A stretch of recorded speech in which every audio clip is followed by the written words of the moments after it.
Hello students, and welcome to the class of economics once again.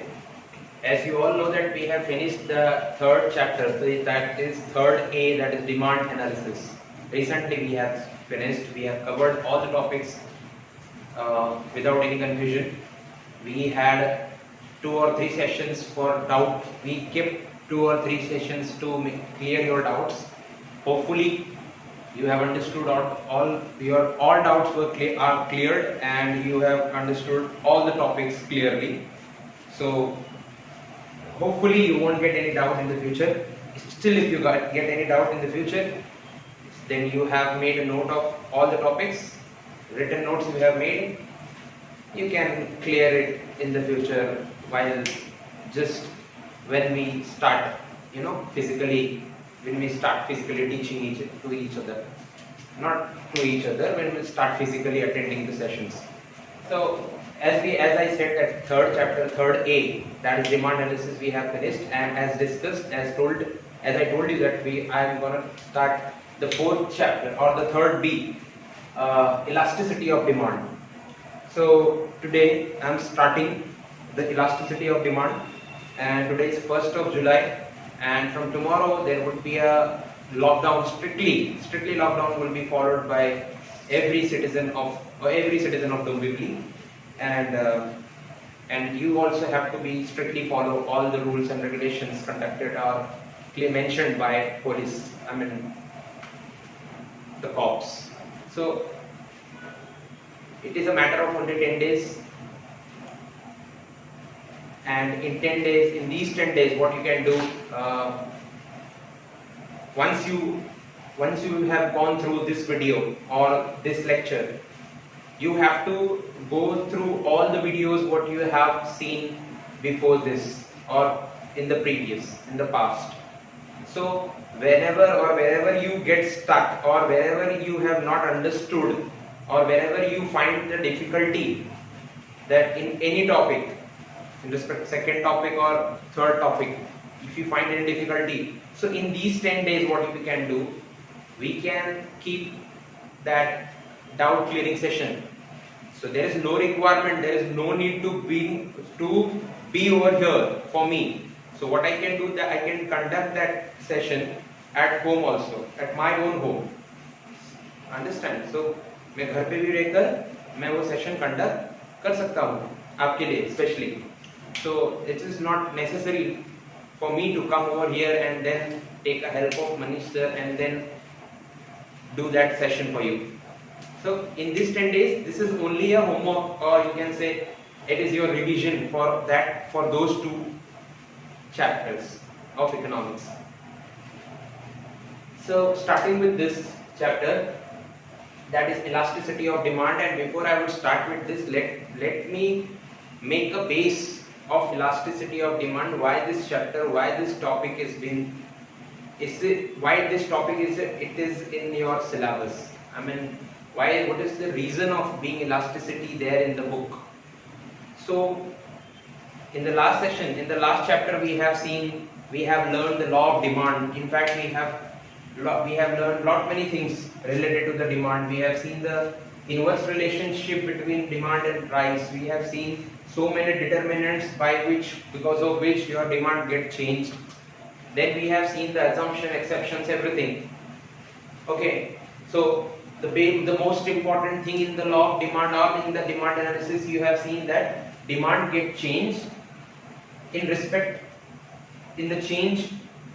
while change in the price, while change in other factors. Understand? So जैसे demand बदलता है, according to Alfred Marshall, demand के बदलने के कारण कभी-कभी price होता है, और प्राइस को छोड़ दिया जाए तो बाकी भी फैक्टर्स है, उनकी वजह से भी डिमांड बदलता है. तो ये हमने लॉ ऑफ डिमांड में पढ़ा हुआ था. मुद्दा ये था, जैसे कि मैंने यूटिलिटी वाले चैप्टर में बताया था आपको, that as you see that criticisms, we have so many people who criticizes once a particular topic made, once a particular commodity made, once a particular discussion happened. There are so many people are there who criticize on that particular thing. Why is that so? Why the hell not they buying other दूसरा क्यों नहीं है, इसमें ये गलती है, there are कमी है. So there are many peoples. Likewise, in the economics, once this law of demand made by Dr. Alfred Marshall based on consumer behavior, many people criticizes. Not criticizes. In fact, they reacted. Why? I mean, they put a question mark.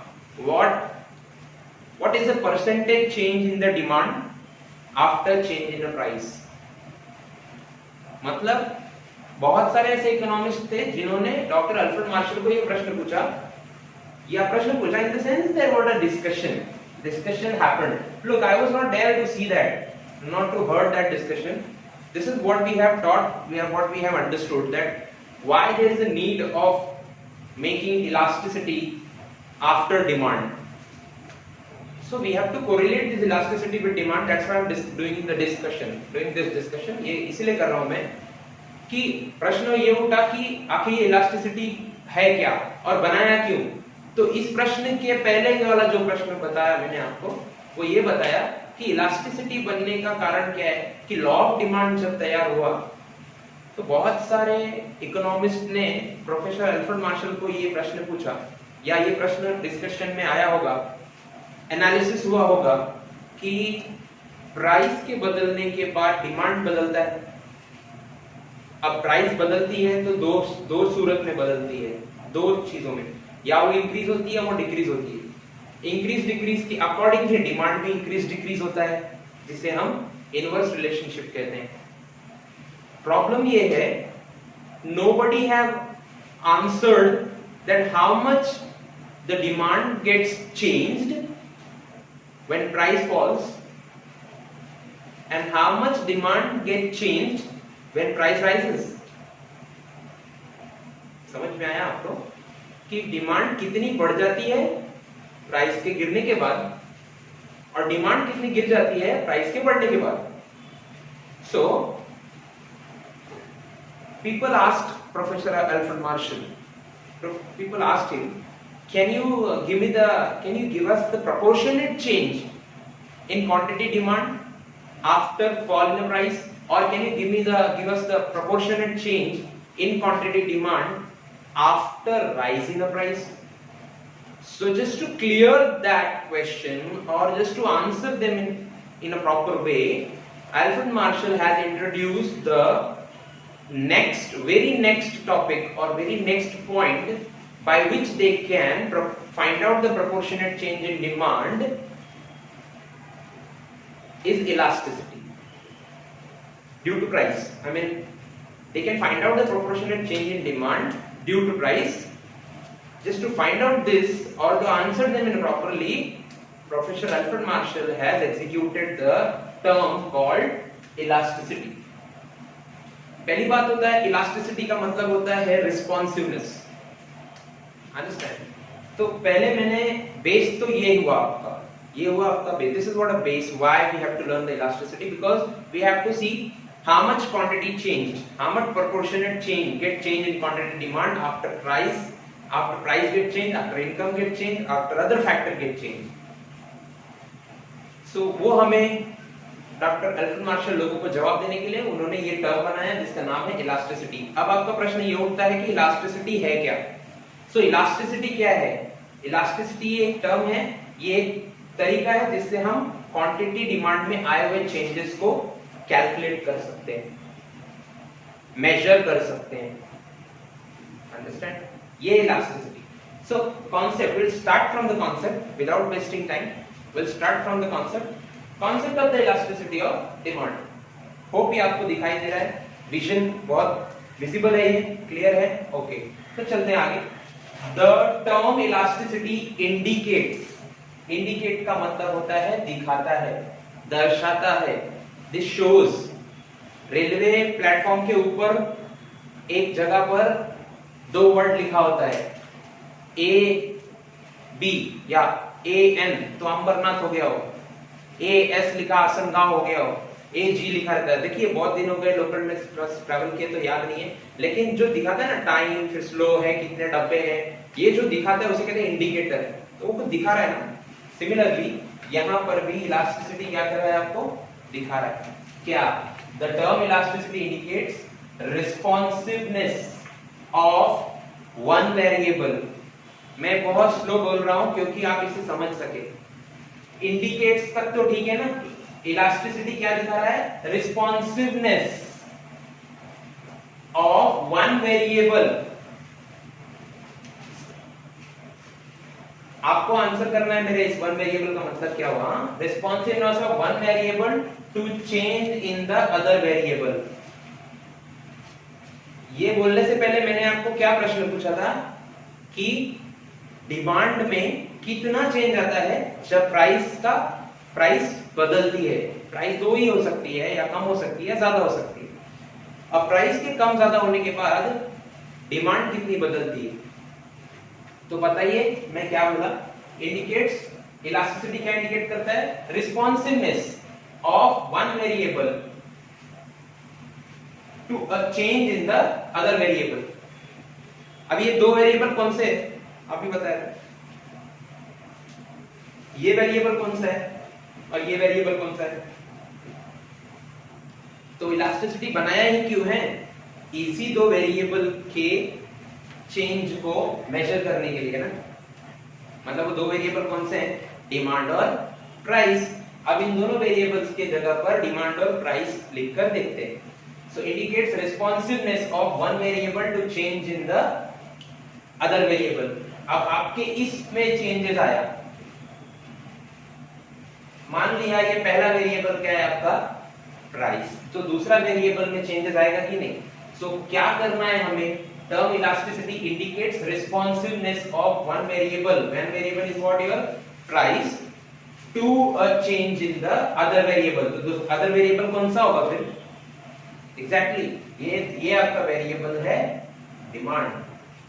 तो elasticity क्या find out करता है? Indicates responsiveness का मतलब क्या हुआ? वापस पढ़ना है आपको। The term elasticity indicates responsiveness of one variable, that is price, to change in the other variable, that is demand. Price के बदलने से डिमांड में कितना बदलाव आता है? तो रिस्पॉन्सिवनेस का मतलब क्या हुआ? रिस्पॉन्सिवनेस का मतलब हुआ चेंज।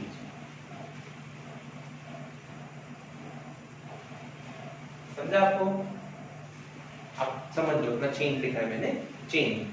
सो इलास्टिसिटी क्या इंडिकेट करता है? इलास्टिसिटी इंडिकेट करता है चेंजेस, बदलाव। इलास्टिसिटी दिखाता है बदलाव जब एक वेरिएबल प्राइस बदल जाए, उसके वजह से डिमांड में जो बदलाव आए, उस चेंज को दिखाने के लिए ही इलास्टिसिटी बनाया गया है। This is all the concept about elasticity of demand. ये वो उसका कॉन्सेप्ट। आगे बढ़ते हैं। सो क्या दिखाएगा? Elasticity shows the degree of responsiveness. Degree मतलब होता है प्रोपोर्शनेट, परसेंटेज।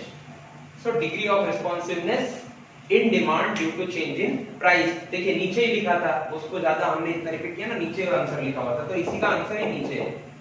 समझ में आया? तो इलास्टिसिटी क्या फाइंड आउट करता है? इलास्टिसिटी फाइंड आउट करता है percentage change in price, in quantity demand due to change in price. अब ये उसका डेफिनेशन जो प्रोफेसर मार्शल ने दिया हुआ है, अल्फ्रेड मार्शल ने अपनी बुक में दिया हुआ है। क्या लिखा है आप भी देख सकते हैं, पढ़ लेते हैं इसको हम। Elasticity of demand is great और स्मॉल। ग्रेट और स्मॉल का मतलब क्या होता है? ज्यादा या कम, बड़ा या छोटा। यहाँ ग्रेट का मतलब होता है बड़ा और स्मॉल का मतलब होता है छोटा। ग्रेट का मतलब होता है इनामुल और स्मॉल का मतलब होता है गौरव, सॉरी मोहित। समझ में आया आपको? So elasticity of demand is great और small as per the changes occurs.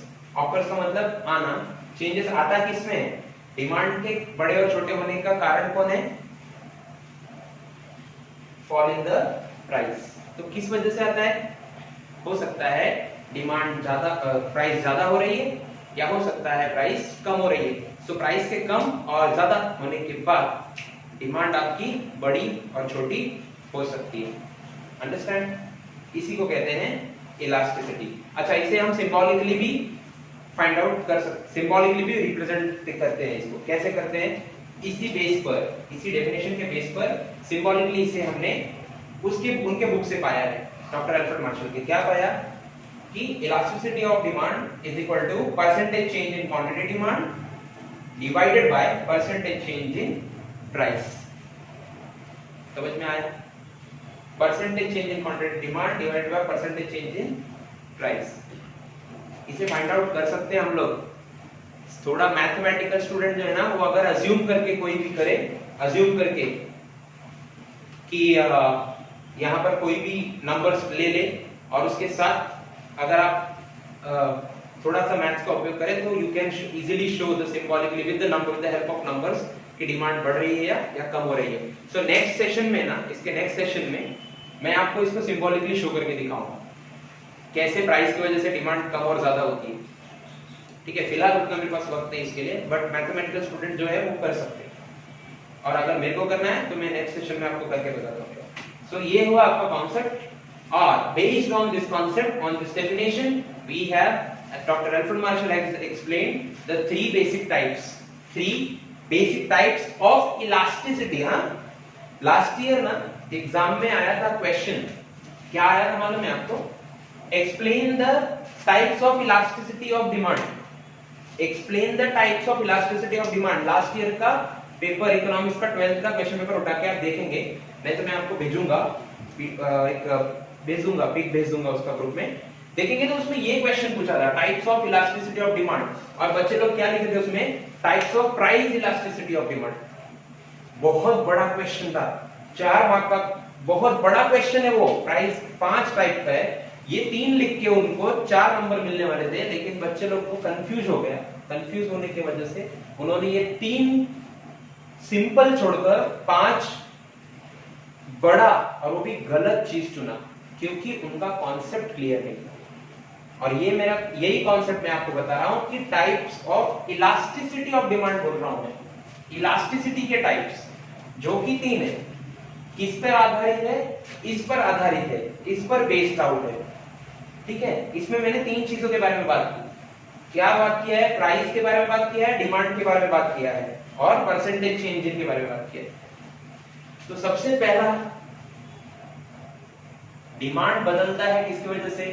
Demand बदलता है सबसे पहले इनकम की वजह से। थोड़ी स्पेलिंग मिस्टेक है यहाँ पर, ई ऐड कर रहा था, नहीं मैंने अब कर दिया। आइए स्टार्ट करते हैं। सबसे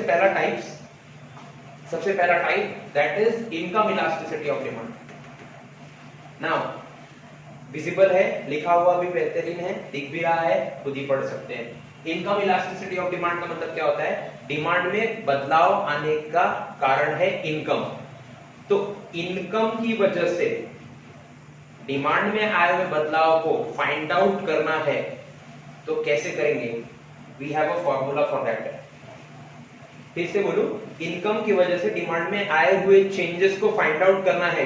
क्या हुआ? डिमांड बढ़ी कि कम हुई बिकॉज ऑफ इनकम, तो उसे फाइंड आउट करना है। तो हमारे पास फॉर्मूला है, y क्या दिखाता है? y डिनोट्स, ये है y denotes income.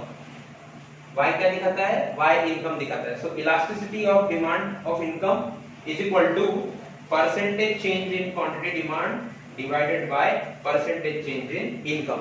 So income की वजह से क्वांटिटी डिमांड में जितना चेंजेस आया, जो फिलहाल इनकम की वजह से जो क्वांटिटी डिमांड आया, उसको इनकम में आए हुए चेंजेस के साथ डिवाइड करो, जो भी आएगा वो होगा elasticity of demand because of income. और जो लिखा हुआ है वो मैंने आपके बुक से लिया हुआ है, तो वो आप इधर भी दिख रहा है, वहां पे भी। We have a second type. Why I am not giving so much importance to this because you also, it is visible, number 1. Number 2, this is what I got from your PDF. This is the entire explanation.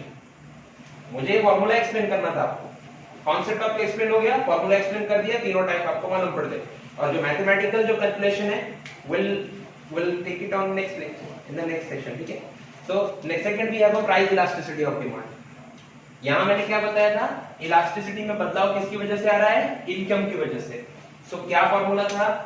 Percentage change in quantity demand divide by percentage change in income.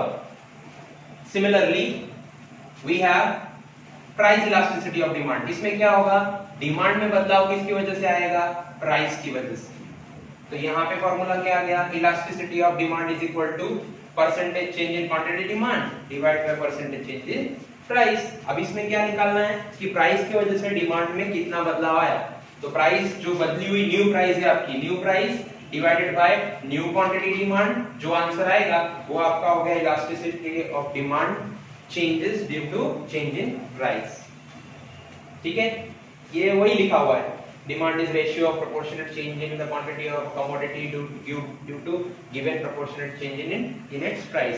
सो ऐसे ही है आपका, तो ये दो हो गया, और ऐसे ही आपका तीसरा क्रॉस इलास्टिसिटी ऑफ डिमांड, ये भी बहुत इजी है, लेकिन इसे थोड़ा लिखकर और इसका फॉर्मूला मैं आपको 2 मिनट के बाद बताता हूँ, इसके बाद। ठीक है, तो तब तक आप इसको देखते रहिए। So now we are starting with the third point. The third type is your cross elasticity of demand. पहला तो हमने आपको बताया कि डिमांड में आने वाले चेंजेस जो है वो चेंजेस क्यों आता है। तो सबसे पहला चेंज आया आपका कब, प्राइस की वजह से, दूसरा चेंजेस आया इनकम की वजह से, अब तीसरा आएगा कमोडिटी की वजह से। कमोडिटी, अच्छा एक बात आपको मालूम है, मैंने ये टॉपिक, ये कुछ याद आ रहा है आपको कि डिमांड में आने वाले जो चेंजेस है, इलास्टिसिटी मतलब चेंजेस, तो ये डिटरमिनेंट्स ही हुए ना जो हमने लॉ ऑफ डिमांड में पढ़े थे, डिमांड एनालिसिस में पढ़े थे। तो उसमें क्या देखा था हमने, there were so many factors by which because of which your demand gets changes. तो सबसे पहला important factor was what, price, then there was a income, taste, habit, and then there was the other functions, other factors by which your demand get changed, right. आज हमको वही discuss करना है, ये तीनों भी टाइप ना उसी डिटरमिनेंट्स पे बेस्ड आउट है। तो पहला है आपका प्राइस, दूसरा है आपका इनकम, और तीसरा है कमोडिटी जिसका फार्मूला है वहां पे, तीसरा जिसका नाम है क्रॉस इलास्टिसिटी ऑफ डिमांड। अभी जब मैं आपको बताऊंगा फार्मूला तो आपको समझ में आ जाएगा कि वहां कौन सा, मैं किस चीज की बात कर रहा हूं। आइए इसको डिस्कस करते हैं। क्रॉस इलास्टिसिटी ऑफ डिमांड का फार्मूला है that is elasticity of demand is equal to percentage change in quantity demand of commodity A. Commodity A है, कमोडिटी ए मान लिया है ये शक्कर, this is your commodity A is sugar, sugar sugar sugar, commodity A, and percentage change in price of commodity B that is jaggery, गुड़। समझ में आ रहा है आपको? यस एग्जैक्टली, ये मैं बात कर रहा हूं सब्स्टिट्यूट गुड्स की। सब्स्टिट्यूट गुड्स की वजह से भी डिमांड में चेंजेस आता है, ये हमने डिस्कस किया हुआ याद है आपको। सब्स्टिट्यूट गुड्स बोलो, कॉम्प्लीमेंट्री गुड्स बोलो, इन सब की वजह से जो चेंजेस आता है ना उसे हम कहते हैं cross elasticity of demand. Understand, because they are crossing to each other. Commodity दो अलग अलग, सेटिस्फैक्शन एक ही है, but still they are crossing with each other, that's why it is called cross elasticity of demand. ठीक है, आप यहीं से मैं इसका आंसर, इसका जो रिटर्न मटेरियल है यहीं से बना सकते हैं आप। ठीक है, cross elasticity of demand is ratio और proportionate change in the quantity demand of commodity A to given proportionate change in the price of commodity B. ऐसे समझ में आया?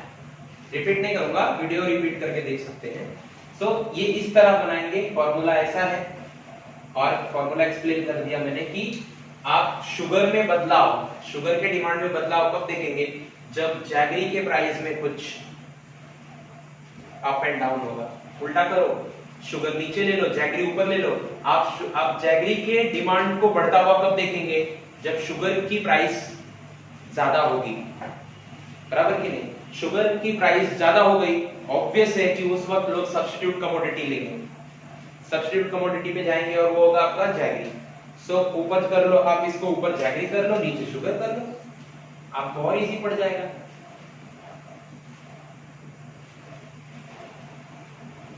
तो ये हो गया आपका गुड़, ये हो गया शक्कर। अब अचानक शक्कर की कीमतों में बढ़ोतरी हो गई, जिसकी वजह से जैगरी कमोडिटी जो है उसकी डिमांड बढ़ गई। So when you can see, हाँ अब ये क्या हुआ, अब शक्कर की कीमतें गिर गई तो जैगरी की डिमांड भी गिर जाएगी। So यही जो चेंज है ना, इसी चेंज को कैलकुलेट करने के लिए या उसी चेंज को फाइंड आउट करने के लिए एक नाम है क्रॉस इलास्टिसिटी ऑफ डिमांड। इसी चीज को कहते हैं हम क्रॉस इलास्टिसिटी ऑफ डिमांड, और इसी को फाइंड आउट करने के लिए ये फॉर्मूला बना है।